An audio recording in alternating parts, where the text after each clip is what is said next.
is more pressure needed for Harvard to take fighting anti-Semitism seriously? Well, there was quite a direct letter that was sent to Harvard this morning, as you know. The negotiations are taking place behind closed doors, so I won't comment on that. But what I will share with all of you, for those who haven't seen it, is the context of this letter, because I think it's very important.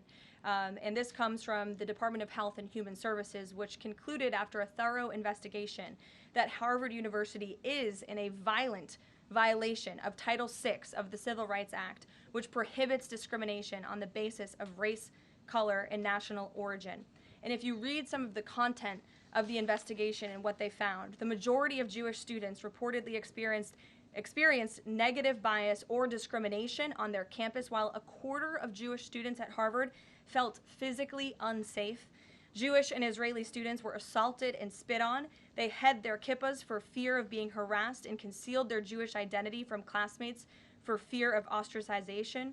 Images were widely circulated amongst the Harvard community that trafficked in obvious anti-Semitic tropes, including one that showed a $ inside of a Star of David, and the campus was vandalized with anti-Semitic stickers, including one that showed the Israeli flag with a swastika. The Harvard campus was racked by demonstrations, as you all know, violent protests that violated the university's rules of conduct.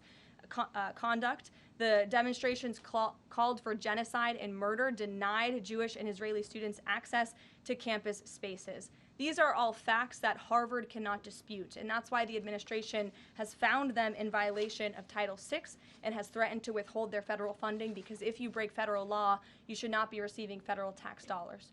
And so I rest my case on Harvard.